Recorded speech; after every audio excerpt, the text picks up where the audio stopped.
जी से ब्याह कर लो। क्या कर लो? ब्याह। जब तक ब्याह नहीं करें तो तब तक काम ठीक नहीं लगता ना। शादी कर लो भगवान से और चकाचक रहो, फिर कोई टेंशन नहीं। मीरा वाली बात है, ऐसे बर को के बरो जो जन्मे और मर जाए, बरबर ये गोपाल जो तेरे चुड़लो अमर रह जाए। दुनिया का बर बन अगर आ गया जीवन में तो या तो वो तुम्हें पहले छोड़ देगा या तुम उसको छोड़ दोगे, चली जाओगी। लेकिन अगर कन्हैया बर बन जाए, कन्हैया दूल्हा बन जाए तो फिर सुहाग अमर हो जाता है मेरे प्यारे, हमेशा हमेशा के लिए। शादी से पहले सगाई होती है ना, जिसको आप टीका कह दो। दिल्ली में टीका कहते ने उन्नू, साड़ी कुड़ी दा टिक्का है। टिक्के पे ही फिक्स हो जाता है कि ये कौन सी गाड़ी चाहिए, ये भी फिक्स हो जाता है। जितनी भी बेटियां बैठी है ना यहाँ अनमैरिड, उन सबसे निवेदन, जब भी आपके आगे कोई दहेज मांगने वाला आए ना तो कसम से आंदोलन कर दो और मना कर दो। अपने डैडी जी से कह दो ये निकम्मा आदमी मुझे नहीं चाहिए, जो खुद भी अपने ऊपर जैसे कॉन्फिडेंस ना हो कि ये पेट भर सकता है, मैं इसके साथ नहीं रह सकती कसम से। और जब बेटियां भारत की ऐसी कदम उठाने लग जाएंगी तो आपका सम्मान तो बढ़ेगा ही बढ़ेगा, साथ में वो ऐसे घूमेगा लाल बत्ती लेके, फिर मोमबत्ती हाथ में लेके। वहां को ना हरो ब्याह आप कभी भी, क्योंकि उसे ये पूरे समाज में पता चल जाएगा ना इसे रिजेक्ट क्यों किया है। क्यों रिजेक्ट किया है? बोले दहेज मांग रहा था। अब होगी ना उसकी बदनामी। ये कदम, ये हिम्मत बहन बेटियों को करनी चाहिए। और जब भी आपके घर वाले मना करें तो एक बार मुझे कॉल कर लेना, मैं देखना।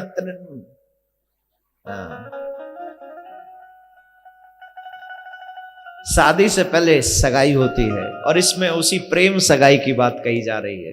सबसे ऊंची प्रेम सगाई।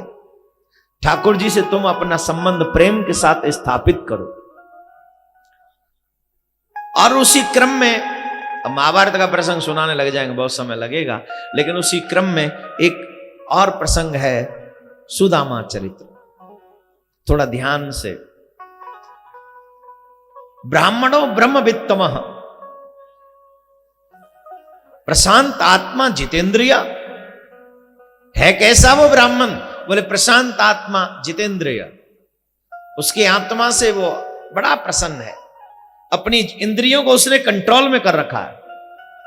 हमारे और आपके दुख का कारण कि हमारी कामना हमारे कंट्रोल में नहीं है, हमारी इच्छाएं हमारे कंट्रोल में नहीं है। दिन प्रतिदिन हमारी इच्छाएं बढ़ती जा रही हैं, और जितनी आपकी इच्छाएं बढ़ेंगी उतना आप दुख पाओगे, और जितना आप अपनी इच्छाओं को कंट्रोल में कर लोगे आप उतना ही आगे बढ़ जाओगे। और ये दुनिया की इच्छाएं पालने की बजाय एक इच्छा पालो कि मुझे मेरा श्याम मिल जाए, फिर देखना दुख आएगा ही नहीं, सुखी सुख रहेगा। एक इच्छा पालो, मुझे मेरा श्याम मिल जाए। और जब ये इच्छा पाल लोगे तो वो दिन दूर नहीं कि तुम्हारे जीवन में कभी दुख आएगा ही नहीं सिवाय सुख के। नारद जी नारायण भगवान से कहते तुम्हारे सुख, तुम्हारे दर्शन के जो आनंद है, तुम्हारे दर्शन का जो सुख है, तुम्हारे दर्शन की जो अनुभूति है, उससे बड़ी कोई संपत्ति दुनिया में है क्या? जो मांग लें कुछ भी नहीं है। भगवान के दर्शन का जो लाभ है, जो आनंद है, जो सुख है, वो दुनिया में सबसे श्रेष्ठ है, उससे श्रेष्ठ कुछ नहीं। आप दौलत कमा सकते हो मेहनत से, भगवान को पा सकते हो।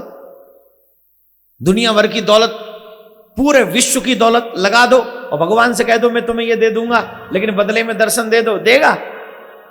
बोलो देगा? और वहीं तेरे पर अगर 10,000 रुपए हैं, उनमें से 1,000 रुपए कभी गरीबों में भोजन बांट दे, मेरा ठाकुर प्रसन्न होकर तुझे दर्शन देने आ सकता है, कभी भी आ सकता है। जोर से बोलना जब बोलना ही है तो, और जोर से बोलना पड़ना। प्रसंग शुरू होता है जब कृष्ण मथुरा से उज्जैन नगरी विद्या अध्ययन करने जा रहे थे।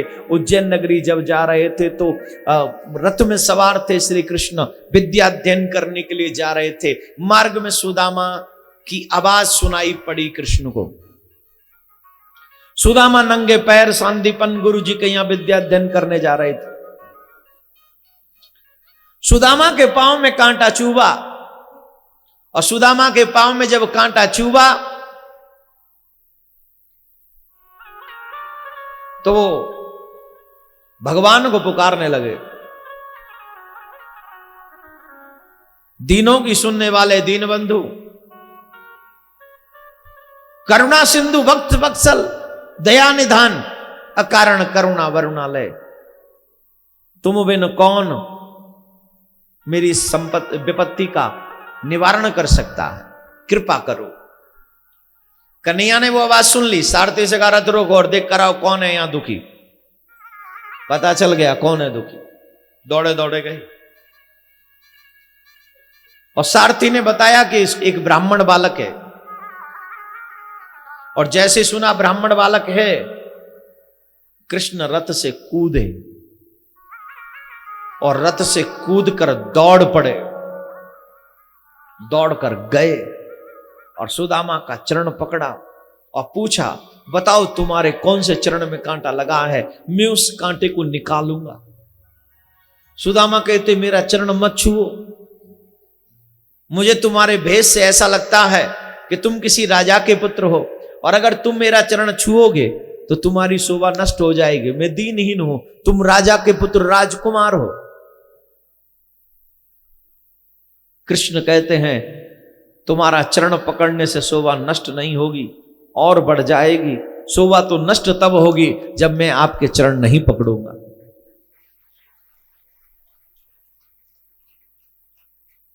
याद रखिए मेरे भाई बहन, ब्राह्मण के, साधु के, भक्त के चरण पकड़ने से शोभा बढ़ती है। और साहब यहां के लोग तो बड़े अच्छे हैं, इत्थे तो पैरी पेना कर देने महाराज, इत्थे चरण नहीं पकड़ देने, की कर देने। और पैरी पेना भी बड़े गजब का स्टाइल का ऐसा, वाह टू ग्रेट, वाह ब्यूटीफुल, जवाब नहीं। महाराज आए ने पैरी पेना कर ले, पैरी पेना महाराज, पैरी पेना, अरे कौन के पन्ना, बोल महाराज पैरी पेना। महाराज कहां है, तुसी हैगे ने महाराज, तुसी हैगे ने। महाराज चुप, कहूं ऐसा सुनो क्या भाई, तो पामन ने पर रहा है, फिर कहूं और पर है। महाराज चुप, दिस इज नॉट पैरी पेना यार, दिस इज घुटनू पहनना, टखने पेंडा, इतने पैरी तो इतने। अरे तू यार कितने हैगे ने पैर, इतने झुक तो सही, लोहे की पड़ी है क्या पीछे, झुक। बोलिए कितने लोग हैं जो चरण छूते अपने मां बाप के। अरे जला नीचे करो, झूठे कहेंगे। अगर तुम चरण छू रहे होते तो तुम्हारे बच्चे पैरी पेना नहीं करते, वो भी झुककर प्रणाम करते, सर झुकाकर प्रणाम करते।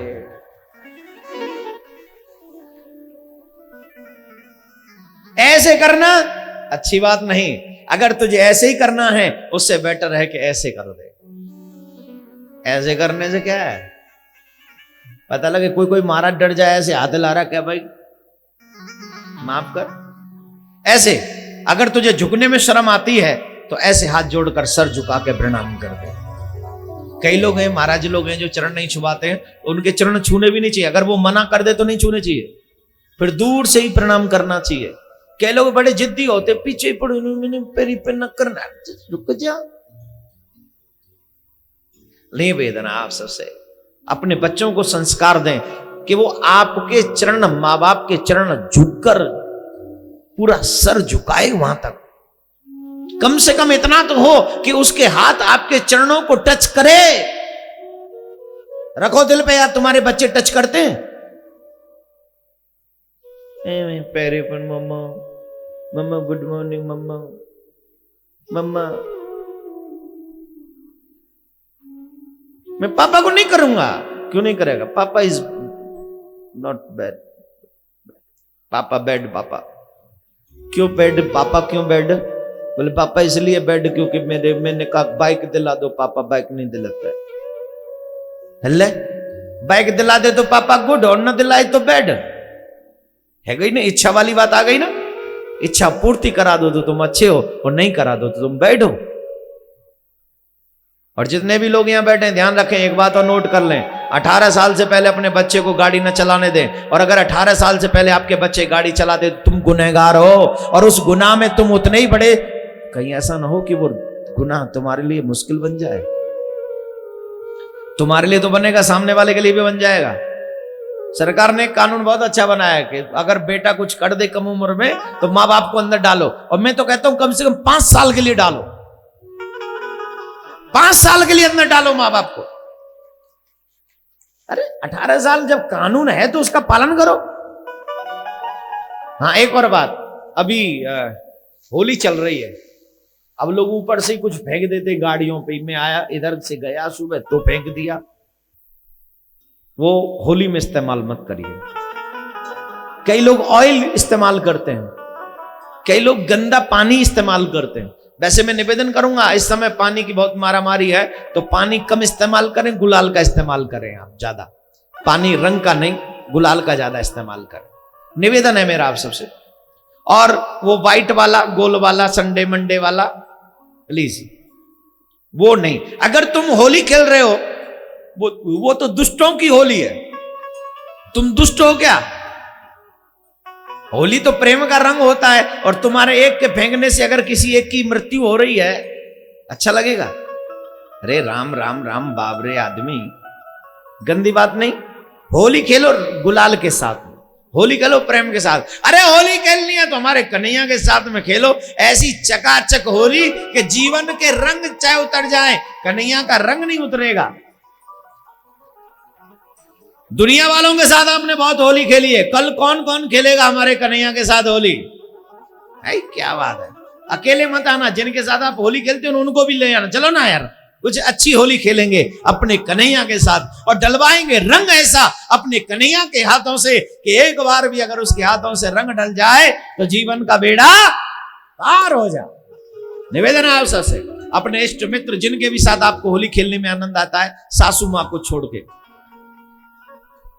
मतलब वो अपने आप आ जाएं तो ठीक है, उनको आप मत लाना, नहीं ले आना थोड़ा सा। जिनके भी साथ आप होली खेलते हो उन सबको लेकर आवे कल।